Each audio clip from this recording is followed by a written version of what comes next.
کوئٹہ میں یوم شہداء کی تقریب سے خطاب کرتے ہوئے commander southern command lieutenant general Aamir Riaz کا کہنا تھا، بلوچستان کے گرفتار ہونے والے بھارت کے حاضر سروس افسر کے یہاں کے سب نام نہاد قوم پرستوں سے رابطے تھے۔ جو اپنے آپ کو بلوچ سب نیشنلسٹ، یہ بلوچ سب نیشنلسٹ نہیں ہے۔ یہ ظالم لوگ پاکستان کے نظریے کے خلاف ہیں اور جو مملکت خداداد کے نظریے کے خلاف ہے، اس کے خلاف جنگ فرض۔ کمانڈر سدرن کمانڈ نے کہا کہ دشمنوں نے مختلف حربے استعمال کر کے اس ملک کو نقصان پہنچانے کی کوشش کی ہے۔ دشمن کا کئی بار چہرہ عیاں ہو چکا ہے۔ یہاں کوئی جنیوا میں، کوئی لندن میں بیٹھ کر اور کوئی مذہب کے نام پر استعمال ہو رہا ہے۔ اور وہ اس کوشش میں لگے ہوئے کہ کسی طرح سے اس ملک کو کمزور کیا جائے، اس ملک کو برباد کیا جائے۔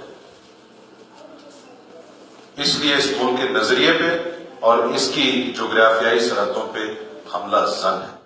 انہوں نے کہا کہ پاکستان ترقی کرے تو دشمن بے قرار ہو جاتا ہے۔ دکھ کی بات یہ ہے کہ اپنے ہی لوگوں نے غیروں کی باتوں میں آ کر ملک کے خلاف اعلان جنگ کر رکھا ہے۔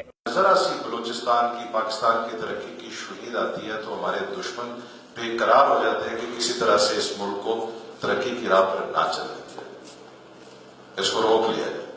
لیفٹیننٹ جنرل عامر ریاض کا کہنا تھا کہ بہادر جوان اپنے وطن کی حفاظت کرنا بخوبی جانتے ہیں۔ دہشت گردی کے خلاف جنگ میں بہت جلد پاکستان فتح حاصل کر لے گا۔